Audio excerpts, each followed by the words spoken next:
Sumner. I'm the COO of Titan Entertainment, Titan Publishing, based in the beating, wet, damp heart of London town, 6,000 miles away.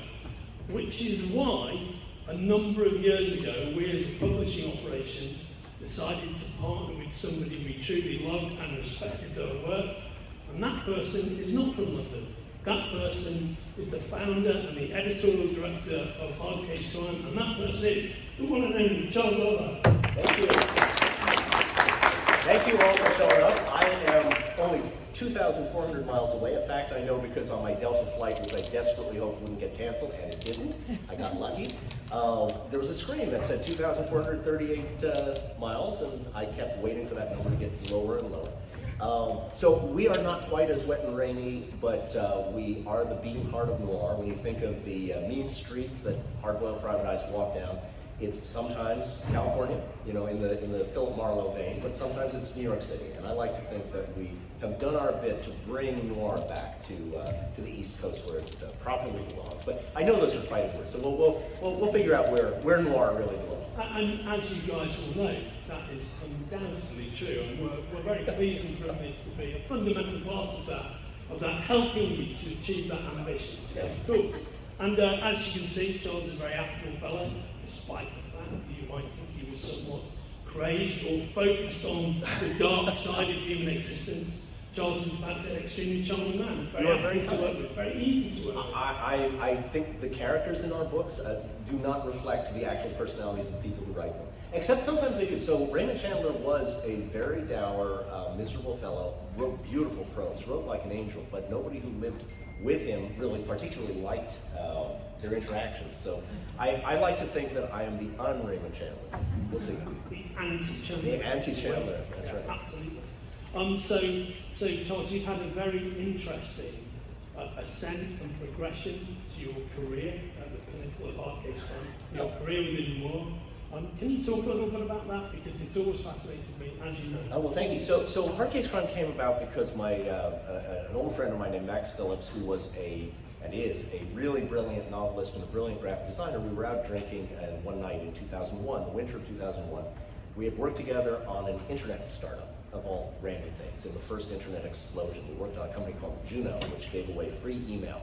And when that company eventually merged with one of its competitors, we went out drinking, drowned our sorrows, and we said, well, what do we want to do next? And we talked about a lot of things. But one thing we both absolutely loved from our childhood and young adulthood were the old paperback crime novels that we were too young to have read firsthand. You know, I'm not 90 years old. I wasn't born and grew up during World War II. So we got these things in libraries or estate sales or yard sales. There were these little skinny paperback books that had gorgeous painted covers, usually a beautiful woman or a man with a gun or a beautiful woman with a gun. And the stories they contained were high velocity. They were rarely more than 180 or 200 pages, so not these thick doorstop books. And they would grab you by the throat, these stories, and leave you spent and breathing hard on the last page, and we loved them. And nobody published books like that anymore, and so halfway through our night of tippling, I said, why doesn't anyone publish books like that? And then 3/4 of the way through the night, I said, why don't we publish a line of books like that? And then I forgot all about it. That's literally true. This is not just a cocktail person. I forgot about it. And 2 weeks later, Max came to me and said, you remember that idea you had? And I said, no. And he said, well, I remember that idea you had, and I've dummied up some covers. Now, he's a brilliant graphic designer, unbelievably good. And if you liked our covers, or even just our logo, that's Max's work. And he said, look, this is what our books would look like. And he showed me these covers. He had stolen art from actual old period books, and he put our logo on it. And I fell in love. And I said, well, now that I've seen what our books look like, I have to find a publisher to let us make these things. I have to find someone who will let us publish these. And I spent 3 years doing that. Eventually, we hooked up with a no longer in existence company called Dorchester Publishing. They were one of the last remaining independent paperback publishers from the old days. And we worked with them, and we published 66 books. And then they went out of business. And then we cast about a wide net trying to see would anyone take their place. And Titan Books, based in the UK, came by. They said, we love what your books look like. Can we take Dorchester's place? And we've been working with them ever since. It's been probably, that was 2011, so 13 years now, and it's been a wonderful, wonderful relationship. Titan is just a pleasure.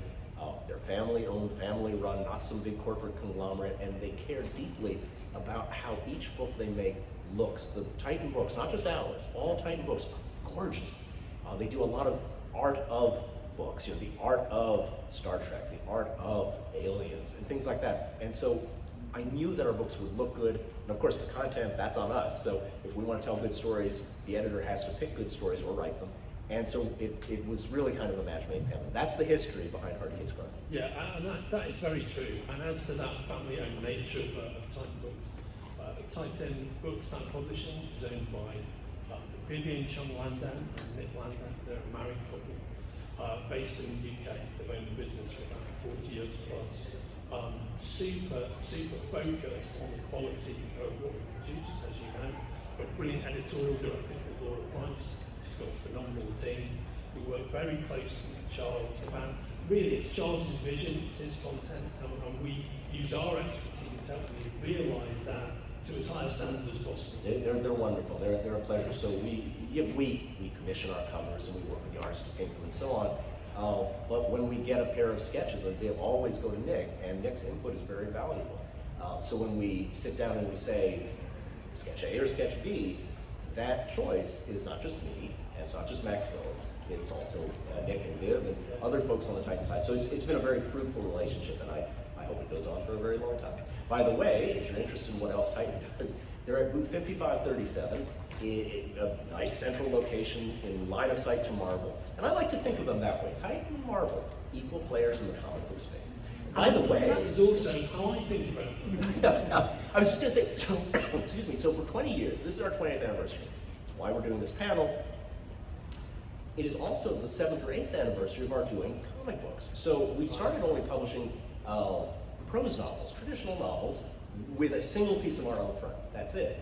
And about 7 or 8 years ago, Nick said, who's a huge comic book fan, who's been working with comic books his entire career, and he said, let's do some hard-boiled crime comics.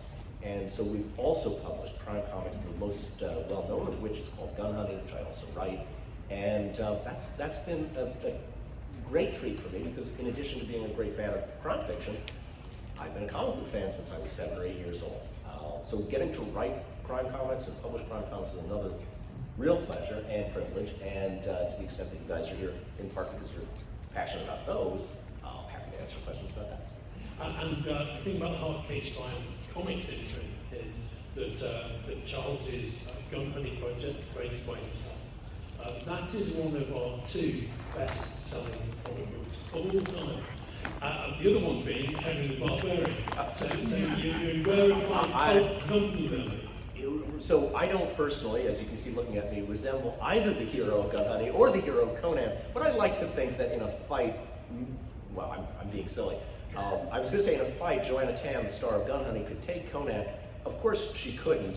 She's 5'2" and doesn't have a broadsword, but what she does have is a gun, so it might be more of an even match. We'll see. Absolutely, and by the way, 5537, booth 5537 that Charles just mentioned, it's in a very unusual place, and I'll just spend a second on that, because we are against the wall in the exhibition hall. When you're against the wall in the exhibition hall, it means the number you're assigned is anomalous. And so our booth number is 5537, but if you go to row 55, yeah, you won't find it. Good luck trying to find it, because we are not there, we're miles away.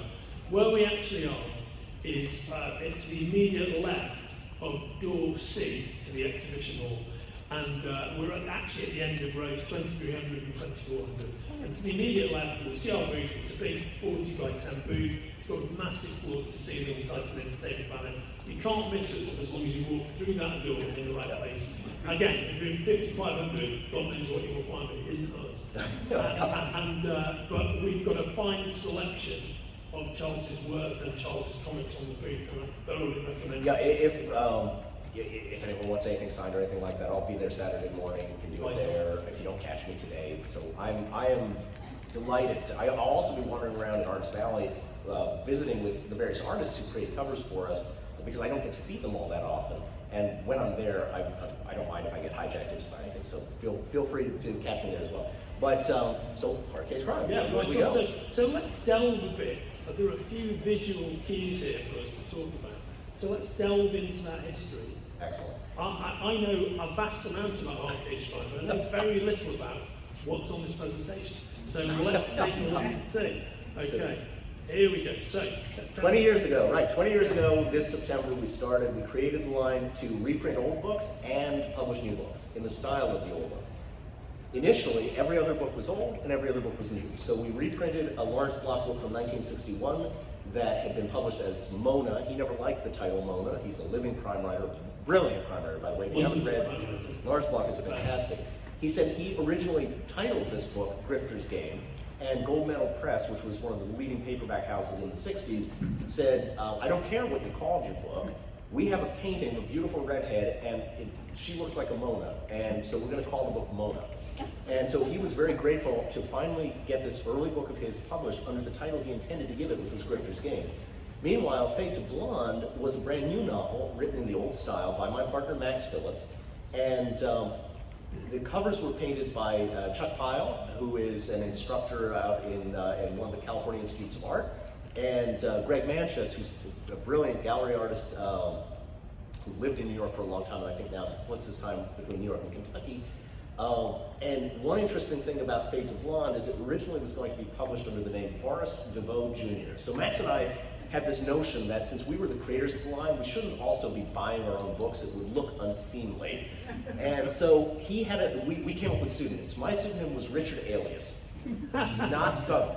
And although it was spelled A-L-E-A-S, because it was an anagram of Charles Ardai, and I didn't have a second I. I had an E, so it became A-L-E-A-S. And he was going to be Forrest DeVoe Jr. But at this time, he was writing a series of spy novels in the James Bond vein for HarperCollins, one of the major book publishers, and they were publishing those as Forrest DeVoe Jr. And they said, no, you can't use our pen name on your weird schlocky little thing. No. So he ended up using his real name. And I think afterwards they were very sad not to have had the lift for Forrest DeVoe Jr. because this book went on to win the Shamus Award for Best Paperback Novel of the Year. And I think they would have been delighted to say, Forrest DeVoe Jr., Shamus Award-winning author, but they didn't. I'll also mention, by the way, I'm not sure even you know this, Hard Case Crime was not our name originally. The line of books was originally going to be called Kingpin Crime, which is why there's a crown in the logo, Kingpin. And what happened was, and the logo was going to say Kingpin Crime Classic or Kingpin Crime Original, depending on whether it was a new or an old book. And just days before we went to trademark the name Kingpin, Aaron Spelling, do any of you remember there was this TV producer named Aaron Spelling? He did Dynasty and these very interesting shows. And he snuck in before us by 2 days and trademarked the name Kingpin for a show he was starting that was about a drug kingpin. And so we couldn't have it. And we cast about for another name and came up with Hard Case Crime, but I was damned if I was going to lose that crown. So it now makes no sense. There's no reason there's a crown, but it's because it was originally going to be called Kingpin. Charles, you're right. I did not know that story, and that is fantastic. I'd always wondered about the crown, and there we go. So the next piece of major evolution here, of course, is what's on this slide. Yeah, so Stephen King, I reached out to Stephen King through his accountant. I didn't know Stephen King. Now to be fair, I didn't know his accountant either. But I found the name of his accountant, and I had read essays King had written saying how much he loved these old books, just like we did. And I said, I want to show some samples of our covers to Mr. King, and maybe he'd consider writing a blurb for us, meaning a one-line nice thing to say about our book, saying, I like these people's books, or these guys really know pulp fiction, or something nice that would help attract the attention of book buyers in stores. And after a few months of silence, never hearing back from Stephen King, and I never thought I would, because who am I to Stephen King? I got a call from a man who said, my name is Chuck Barrow, I'm Stephen King's agent, and Steve asked me to tell you he does not want to write you a blurb. And I said, okay, thank you for letting me know, because, the agent went on as if I had not spoken, because he wants to write you a book instead. And that was easily the most astonishing day of my life. And the agent said, now this book, it's not exactly hard-boiled crime fiction, it's got a crime in it. Actually, I'm not sure it even has a crime in it. So it's possible you won't want it for your line. And I said, no, it's not possible that I won't want it for my line. There are many things that are possible. That is not one of them. And sure enough, I read it. It was a book called The Colorado Kid. It's terrific. I know what he meant. Stephen King said it's more bleu than noir. It's kind of moody, and you're never sure why the dead man died.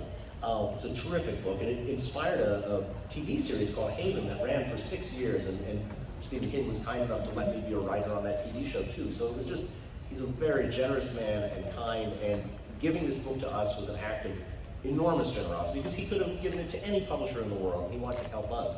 And then 8 years later, out of the blue, I got another phone call saying, Steve has written a second book called Joyland. Want to take a look at that one? And I said, no, not really. And Joyland, for those of you who have read it, is really, I think, one of the best books that Stephen King has written in the last 20 years. It's a terrific, extraordinary book. It's actually good. And so we published that one, and then 8 years later he did it again, and he said, I've got a book called Later. And so to date we have published 3 books by Stephen King, and the fact that Hard Case Crime is still around is largely because of these 3 books.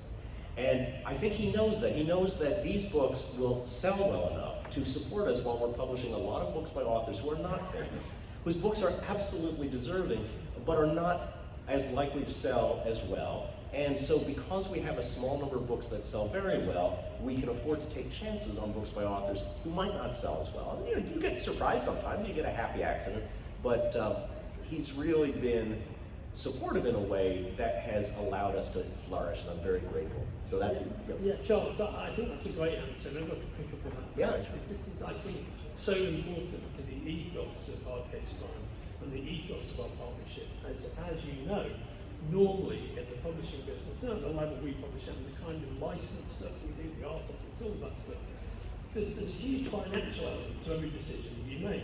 And the glory of collaborating with you on Hard Case Crime is it's all about the power of the art. It's about the art itself. That's what's beautiful about Comic-Con, San Diego Comic-Con. It's about the propagation of the art from comic books, right, and popular culture. And it's a non-profit event, and it's there to benefit the people who work in this industry and the people who appreciate this industry. And as with you and Hard Boiled and Noir, you're doing this for the right reason. well, and this is a labor of love. We thought, when Max and I started this, we thought we'd publish 5 or 6 books and that would be the end of it. We've done 150, but we never thought we would. And we didn't do it to get rich, which is good because we didn't, but we didn't do it even particularly to make we wanted to not lose money. We didn't want to lose our shirts, but if we just broke even, we'd be happy. And we've been honest about that. We've told writers that. So we don't write big checks because we can't afford to write big checks, but people still want to work with us because they love how our books look. And in fact, the next slide is an example of that. We found out, here you can wait, don't push it, push once more but not twice more. Oh yeah, right. Okay, Well, so John Lang, Yeah. there was this writer in the 60s and early 70s who published potboiler mystery novels, thrillers, named John Lang, who was not remembered particularly. The books were quite good. Better than you'd expect from an author you'd never heard of. And I knew who John Lang really was. Most people did not. And Stephen King knew who John Lang was. And I said, could you talk to John Lang? Could you do me a favor and ask, because John Lang never allowed the books to be reprinted. They were published in the 60s and 70s. He went on to great success under his real name, and he never allowed these books to be reprinted. And Stephen King said, yeah, reach out to him and tell him Steve said, not only should he let you reprint these, he should write you a new one. And so I reached out, and he said, well, I'll let you, for the first time in 50 years, I'll let you reprint these books if you give them covers that look like that, and you don't tell people who I am. And I didn't, we did not, until he died, and then with the permission of his widow, and in fact, at her request, we reprinted, we did 2 while he was alive, we would have done all 8. And when he died, on the 5th anniversary of his death, his widow said, now I want to bring out the rest, and let's tell the world who he is. So now you can see who he is. Do you want to see who it is? Go ahead. Michael Crichton. So Michael Crichton was John Lang. And yeah, exactly, that was my reaction. And he was such a pleasure to work with. The funny thing is, we did Grave Descent together. And he had such a good time doing Grave Descent with us, and we didn't break our word. It's not like when J.K. Rowling wrote as Robert Galbraith and somebody in the office of the publisher leaked that it was J.K. Rowling. We never breathed a word of it, and he was satisfied enough that he said, let's do another one, and we did Zero Cool. And you can see that the woman on the cover of Zero Cool is reading a copy of Grave Descent. And what he said was, hey, let's have some fun with Zero Cool. This was written in the 60s. So his first thing was, I don't know if readers today are going to be comfortable with a book that was written back then because all the prices are wrong. And I said, what are you talking about? Well, you know, if somebody buys a car for $1,000, it's going to just kick them right out of the, he said, should I change the price? And I said, well, if you change the price of the car, what about the music they're listening to on the radio? You're going to have to change everything. And he said, okay, here's what I'll do instead. I'm going to write a new first chapter and a new last chapter, and they'll be bookends, and those are going to be set in the present day. And the character who's a young man in the book is going to be a grandfather in the bookends, and his grandson is going to be saying, hey, Grandpa, you told me you had some adventure in Spain when you were a young man. Yes, kid. And then he launches into the book. The only thing, and he wrote these new chapters for us, didn't even ask a penny to do it. But we forgot to change the copyright date. The copyright date still said copyright 1960, whatever.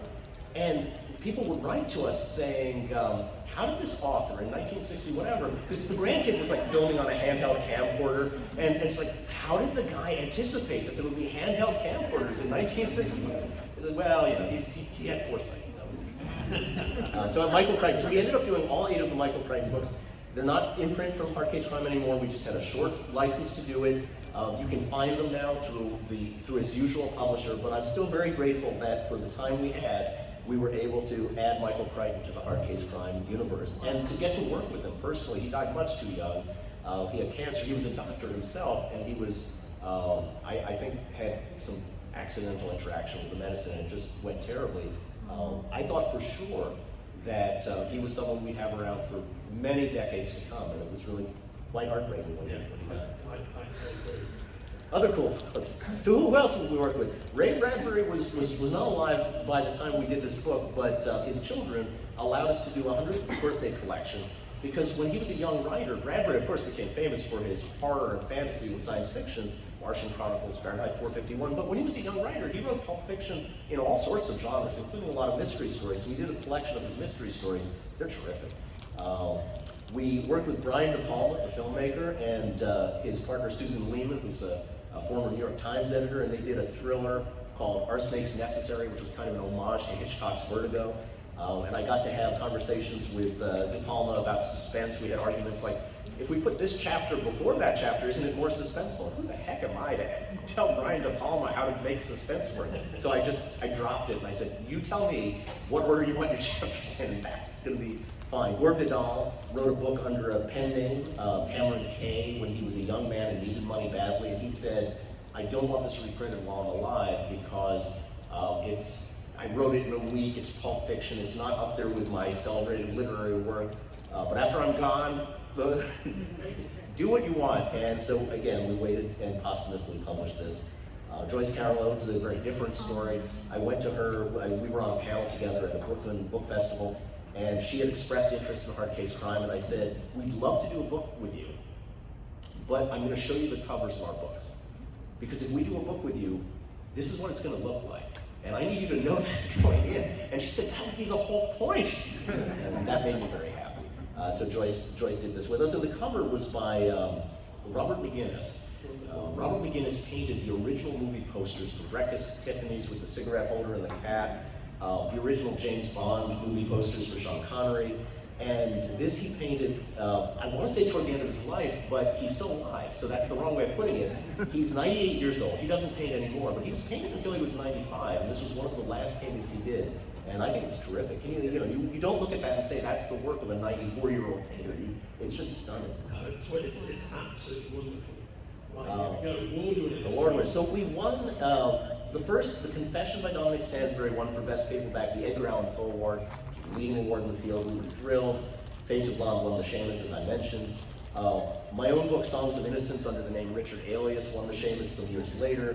5 Decembers is, by the way, if you take nothing away from this event but read 5 Decembers, this book is probably the best I've read from any publisher in 20 years. It's an outstanding book, and it's the rare case where I have never yet told someone to read it and gotten back any response other than, man, you were right.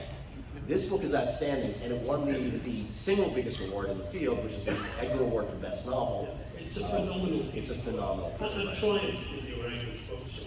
And this was an author nobody knew.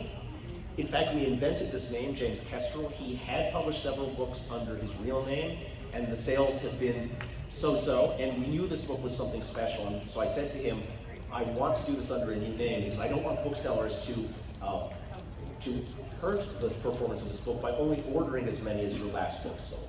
And he was willing to do that, so he created the name James Kestrel, and it went on to enormous success. By the way, we had a lot of people tell us at Random House, which distributes our books to bookstores, they said, you will sell more copies of this book if you publish it with a traditional cover instead of a painted cover like this, because there's a woman behind a sheet, she's presumably, although we can't see it, naked. There's a man who's naked. This is going to turn off female readers. This is going to, and I said, you've got to be who you are. This is who we are. And we tested a few other covers that were bland and generic, and I finally said no. You know, if we sell fewer covers being ourselves, fewer books being ourselves, that's better than selling more being somebody else. And this went on to be our best-selling book of all time that didn't have the name Stephen King attached to it. And Charles, that's exactly my point. For you, it's about the art. It's about the art, whether it's the art of the writing or, hang on, we'll do questions at the end, thank you. So, and then I think we have one more here that didn't win any awards yet, but is up for several. Low Down Road by Scott Mondoviak. That's a fun, wild read in the style of the 1970s road movies like Burt Reynolds, Smokey and the Bandit. It's up for the Anthony Award, the Barry Award. It was a finalist for the Edgar Award. So I put it on the list of award winners, even though we don't know yet whether it'll win anything, but it ought to. And it's any of these are all very good books, and I even say that about my own. And it is very good. You won't go wrong if you read any of these, but especially 5 to 7. 5 to 7 is an absolute triumph. I think I'm also quietly confident about Low Down Road. It's great. I'm glad you feel that way. Amazing. Right, great artists you've got. So we talked about Robert McGuinness. Here are some examples of his work. These three are Robert McGuinness. Beautiful work. The third one is actually a painting he did based on a reference photo shot by an artist who died before we were able to work with him, named Robert McGuire. There were two great Roberts, Robert McGuinness and Robert McGuire, who did paperback covers, thousands of them. And we had McGuinness collaborate posthumously with McGuire to do so many doors. Just wonderful. By the way, mate, I'm so pleased that you got to publish Mike Shane.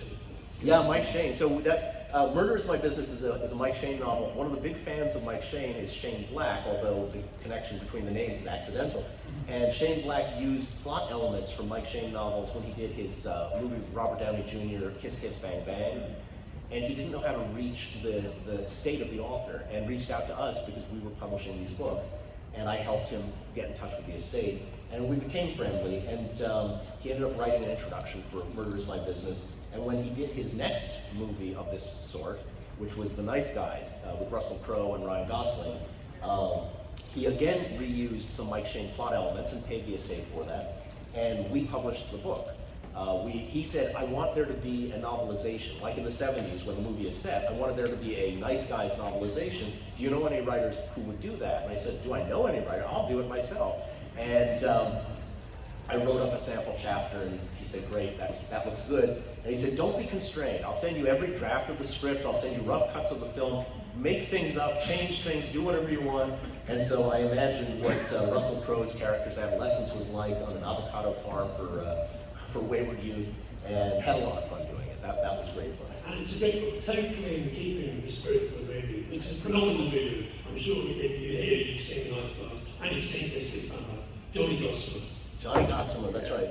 Right on. So who else? So Glenn Orbeck, the late Glenn Orbeck, a wonderful comic book painter. He did a lot of covers for DC. They were gorgeous. He painted in this hyper-realistic style, a little like Alex Ross, and sadly died young. He was only 52 and had a tumor. And if you had asked me going in, would Glenn Orbeck outlive Robert McGuinness or vice versa, you know what I would have said. He painted the cover to one of my own novels. By this point, I felt comfortable using my real name. And I missed Glenn a lot. His paintings were one of a kind. Yeah, wonderful work. Greg Manchess did Vengeful Virgin and So Nude, So Dead. By the way, how can you not love a book called So Nude, So Dead? One of the things I love about old paperback crime novels is they had punctuation in the titles. Yeah, it's right. like, kiss my fist, exclamation point. This is an artist named Paul Mann who was inspired by McGuinness. He's the next generation. He lives out in Utah and does gorgeous work. And the author, Daniel Kraus, became famous later because he wrote a book called Whale Fall, which was hugely successful, and also collaborated posthumously with George Romero on a Living Dead zombie novel. This is a really weird book. I love it. It's a really weird book. Great stuff. And then there were the comics, you know. We did Gun Honey, which has been very successful, and I'm very grateful for that. We've done. Could I just say, Charles, again, just to save you from praising yourself, if you're into hardboiled fiction and you're into noir, these books are phenomenal. Just so in keeping with the genre, with the milieu, and we're very proud to publish them, and they've been just phenomenally successful for us. And I think one of the great things you've done is, in addition to the dynamite plots and the dynamite art, is just the artist that you've sourced for the covers. Just amazing. So the one on the right is Bill Sienkiewicz. I have to pronounce the name right. Bill Sienkiewicz did a beautiful job. Heatseeker is a spin-off of Gun Honey. The main character in Heatseeker, Dahlia Racers, is the ex-girlfriend of the main character in Gun Honey, Joanna Tan. And they have many things in common, but they have a different criminal specialty. Joanna's job is, if you need a weapon, she will get you the weapon you need, where you need it, when you need it, no questions asked, no matter how difficult. That's her criminal specialty. She plants weapons for you. So she can get a taser into the Vatican, or she can do things like that. Dahlia Racers has a different specialty. When you are marked for death, when you are in danger, is there something you did or something you didn't do? She will help you disappear. She is a master of disguise and illusion. And the two of them were very close once upon a time. And when Joanna needed to disappear because she was being pursued by government agents, she went to Dahlia and said, help me disappear. And that was the story of Heatseeker. We are going to have so there have been, there is Dahlia. There have been 3, so I will tell you what that is in a second. That has nothing to do with Gun Honey or Heatseeker. There have been 3 installments so far of Gun Honey, the third of which is being published as we speak. The last issue, the 4th and final issue, these are all 4-issue miniseries, the 4th and final issue of Gun Honey Collision Course is going to hit stores in a week or 2 weeks. It is set in Paris, at the Paris Olympics, so it is timely. There is an assassination attempt. I hope that does not turn out to be timely. You never know in this world, crazy old world. But there are some miscreants who would like to assassinate a U.S. government official on site in Paris, and we can't let that happen. So that is the story of issue 4. I think we wanted to have some copies here, but I think we may not have put it on. So we haven't got 4. What we do have is we have the collections of all the existing volumes of Gun Honey and Heatseeker at the hard to find booth 5537. And we also have issues 1, 2, and 3 of Comic Books. Great. So we're almost there, but leave some dangling in the future. I knew the opening ceremonies of the Olympics were about to happen. I thought if we could have our issue here, but you can't make everything work. And then in the fall, starting I think November. Okay, I'll tell you what this is. This has sorry, mate. No, go ahead. Yeah. Okay, so this is my fault. This is no one else's fault. This was supposed to be on the section about artists, and I just put it on the wrong slide. I apologize. This is the work of a very famous artist named Drew Struzan. Now, Drew Struzan is known for his movie posters. He did all posters for Star Wars, Indiana Jones, E.T., Back to the Future, many of the movies you know and love. And we were publishing a book called A Bloody Business, which is a thick book, 600 pages, that describes, it fictionalizes the real-life crimes of Meyer Lansky, Lucky Luciano, and the rest of the mob in the 1920s. It's a terrific book. It was written by a woman named Dylan Struzan, who happens to be Drew Struzan's wife. And so even though he was retired, he was no longer painting for George Lucas and Steven Spielberg when they came asking, he did illustrations for his wife's book.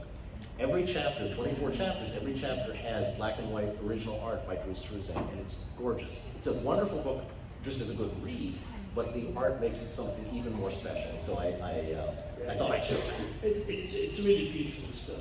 Here we go. What have we got going? All right, well, Allan Collins has a series about a hitman named Quarry, who has been around since 1976. There are about a dozen of these books, maybe more now. And there was a TV series called Quarry. This is the next Quarry novel that comes out in, I'm going to say October. Yes. The Get Off by Krista Faust. Somebody was asking about Krista Faust before the show. Krista Faust was our first female author. There have been many since, but she was the first. And she wrote a book called Money Shot, which was nominated for every award in the field, won some of them, and was chosen by our fans. We did a poll in 2020, top 10 hard case crime novels of all time, and her book Money Shot was chosen as the best hard case crime novel of all time. She spent the last 14 years writing The Get Off, and it is the continuing story of the character from Money Shot, and it comes out next March. And this baby, I was just in the Artist Alley talking with David Nakayama. You can tell the man's work because, well, among other things, it says DNA over there. But even without the signature, you would know this is David Nakayama. We're so thrilled to have him join luminaries like Adam Hughes, Robert McGuinness, and so on. Artgerm, I could go on and on. David Nakayama is cover A of issue 1 of a new series that will be announced, I think, later today or tomorrow in the Titan portion of the Diamond Comics presentation. Yes. So I won't say what it is. It is in the Gun Honey universe. That's tomorrow at noon. And as soon as they announce it, I'll talk openly about it. But that's cover 1A of issue 1, and maybe the hair color will give away who the character is. But David was such a treat to work with, and I just saw him, and I told him about a new character that we're planning to give a spin-off to, and I think we're going to do another cover with him. I hope so, not that one. Can't wait, and yeah. And that's it, that's coming soon. So with that, and I think that's us for the that's it for the presentation side of things. Yeah. So, does anybody have any questions for Mr. Charles Ardai? Or for Andrew Sumner. Thank you. So how do we, well, you had your hand up first, so go first, and then anyone else, absolutely. We have a mic here. Oh, great. Right, so Mike is in the centre of the room. Yeah. Let's do that. Yes, no topics off limits. I may regret saying that. Charles can take it. I can take it. Tell us who James Fitzgerald is. I'm sorry? Are you going to tell us the real name of James Fitzgerald? Oh yes, sorry, James Kestrel. His real name is Jonathan Moore. It's not a big secret. We kept it secret before the book was sold to bookstores so that they could have an open mind about it. And his books written under his own name are terrific as well. But this one's very different. So for those of you who were wondering, what is this thing? It's got 5 Decembers in it, but any book that runs more than 6 years in plot also has 5 December. What's it about? It is a World War II novel about an investigator in Hawaii, before it's a US state, who finds a double homicide and starts investigating these 2 people who were killed horribly in Hawaii. And the killer has fled overseas, and so the investigator pursues overseas and is in Hong Kong chasing this bad guy on December 6th, 1941. And on December 7th, Pearl Harbor happens, and he's trapped in Hong Kong, initially Hong Kong, eventually in Japan. And he has no way to get home. And the entire rest, I don't want to spoil the book, but the entire rest of World War II goes on. This book lasts for the entire duration of World War II, and it is shocking and heartbreaking and romantic and epic. It's like something from the old days. And he wrote it now.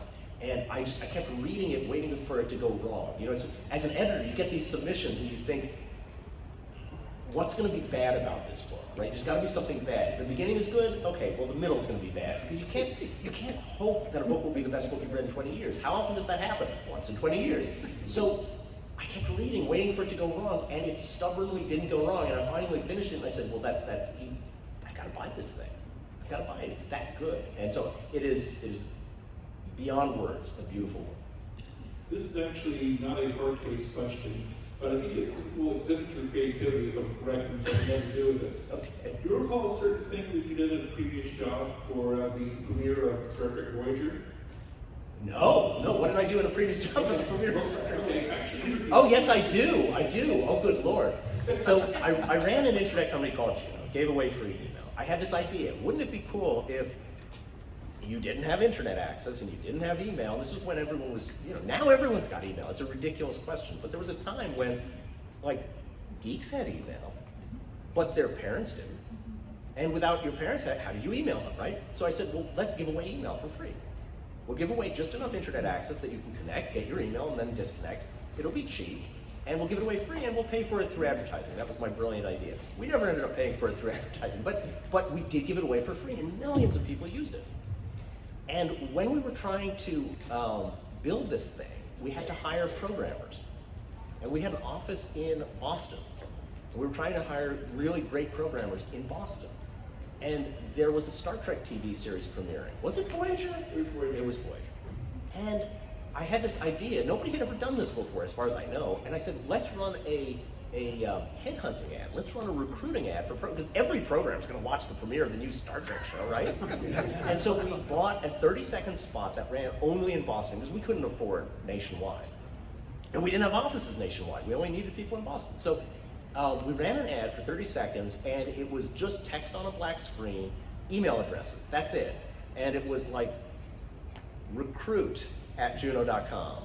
You're possibly forgetting the really interesting thing about the sound you use. Well, so there was the sound of an old low kilohertz modem connected. You know that sound? That thing? And with beeps. And yeah, I just recorded it myself. I just had one of those and I put a recording device next to it and I recorded it. That was the sound of it. I'm shocked that anyone remembers this commercial. I actually interviewed with him after. And I was watching the career in a group. And of course, the commercial breaks, so we're all chatting and everything. And the sound of the modem connected came on. I swear, Every hand looked like a pointer dog. That's right. And the last one was, it was like superhacker@juno.com. I forget what all the words were, but the last one was recruit@juno.com. And if you sent an email to any of those addresses, it would get to me and I would read the resumes and so on. I don't even know if we ended up hiring anyone, but it was. Not me, unfortunately. I'm sorry, I'm so sorry. But Juno lasted for a while and people used it, and then finally we merged it with a company called Net Zero. We went public, we did that whole thing, the internet bubble thing, and then we merged, and then I did Hard Case Garage. This is a bad thing to say to a writer, but I actually don't remember any of the text, just the I should say. I didn't even, until you asked about it, I didn't even remember that thing existed, but I thank you. That means a lot to me that you remember it. What a great question. Thank you, Ned. Anybody else with Sir. questions? Yeah. Thank you. Gun hunting is outstanding. Thank you. Thank you for keeping the genre alive. I really Thank you appreciate for it. being who you are. These colors sell. You know what? They do sell. That's the funny thing. I said, I'm going to do this.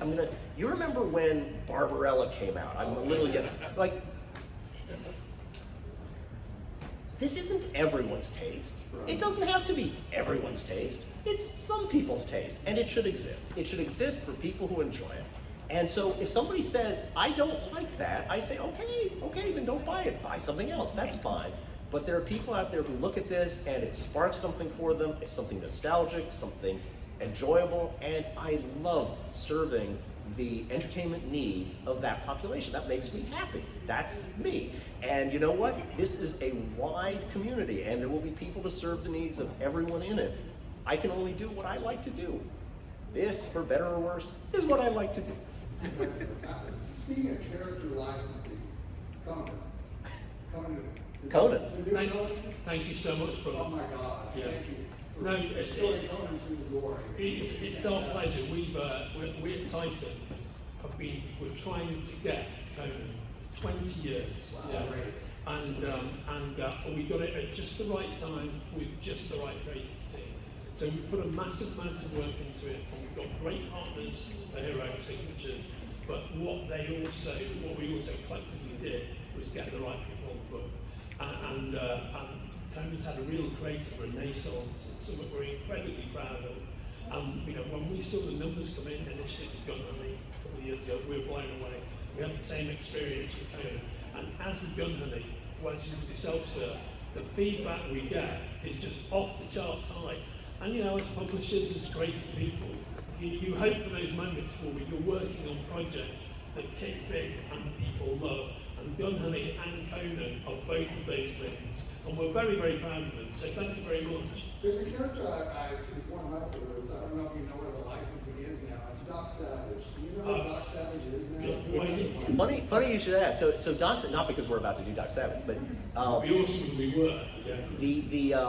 the license for film and TV to Doc Savage is held by none other than Shane Black. Yeah, right on. And so there may be, I know he's been working on it for a while, for years now, but there may be a Shane Black version of Doc Savage. I know he'd like to do it at some point coming to screens, but I think they're probably not going to license a comic book version while the Hollywood version is in development. That's my guess, but I love Doc Savage. And he got very close to putting it into live development with The Rock a couple of years ago. That's a great. Which I think is a great choice, for a Barner style, for a James Bond style Doc Savage. Yeah, I think it's either The Rock or like Steve Buscemi. Yeah. I would have said if you wanted to go for 30 style Doc Savage, you get away with Chris Hemsworth. You know, so, Yeah, Chris Hemsworth would be. not James Bond style, but a classic Walter Baumhofer style. That would really win. Yeah. So I think you can do either of those fine gentlemen. But I, as you can tell, I'm also like we're both huge John Savage fans, and I would really love to see that. Yeah, I really. Yes, please. I love your outfit. Fantastic outfit. Hi, I'm a huge Stephen King fan.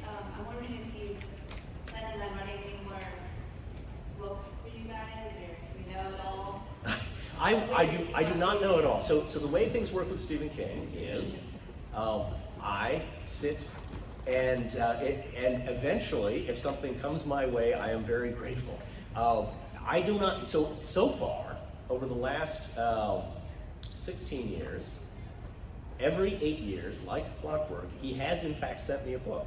That does not oblige him to send me another one. But if he were going to, I think that would be 2029. Right.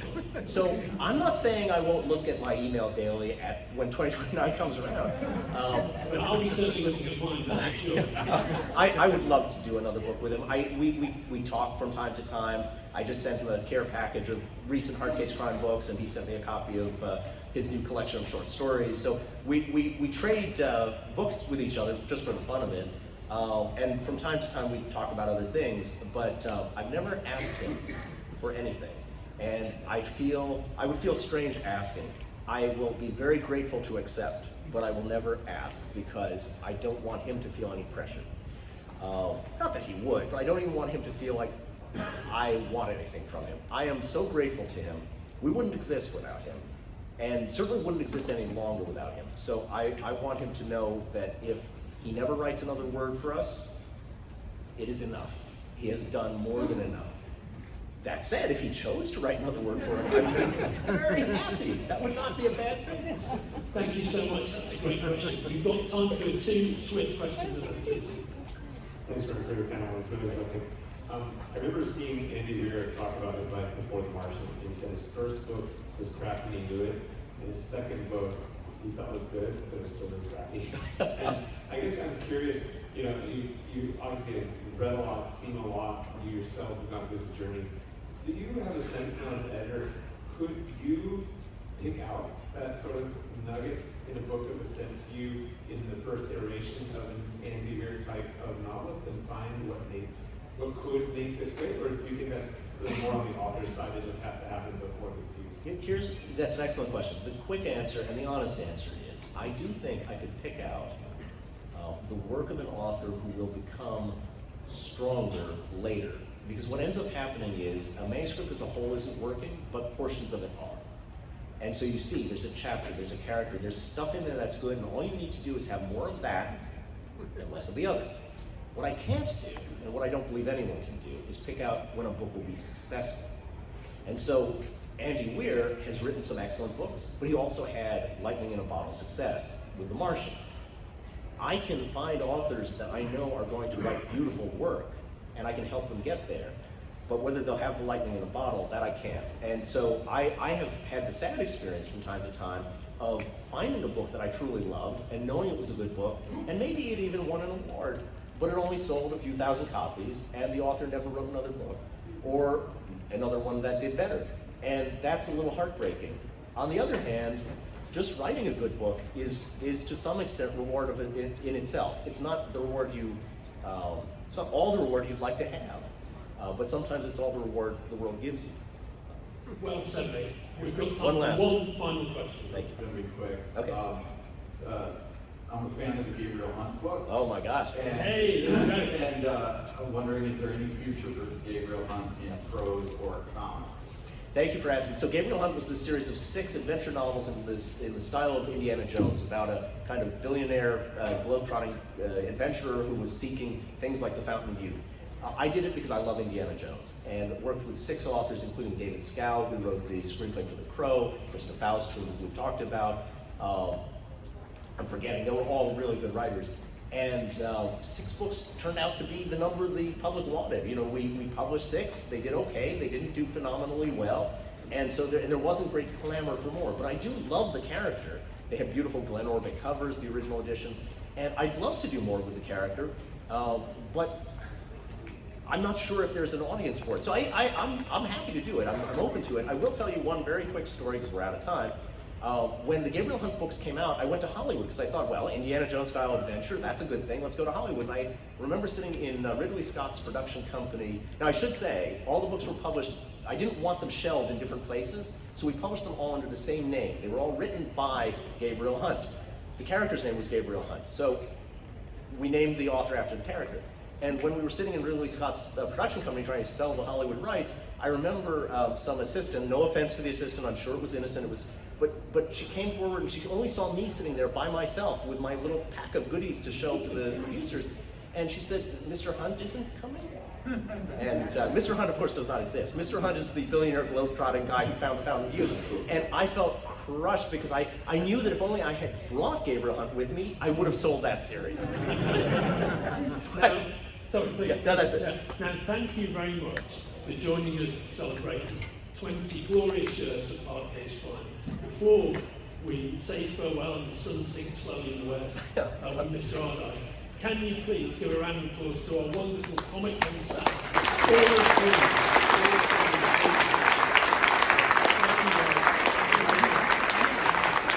And can you also give a big round of applause to our tech guy Clay, who's muscular enough to be handsome.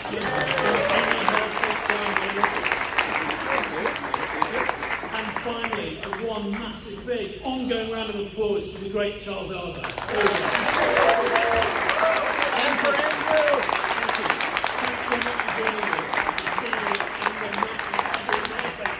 If you're enjoying watching Forbidden Planet TV and you're enjoying watching us talk to the world's most interesting and accomplished filmmakers, authors, artists, musicians, creators, subscribe right here.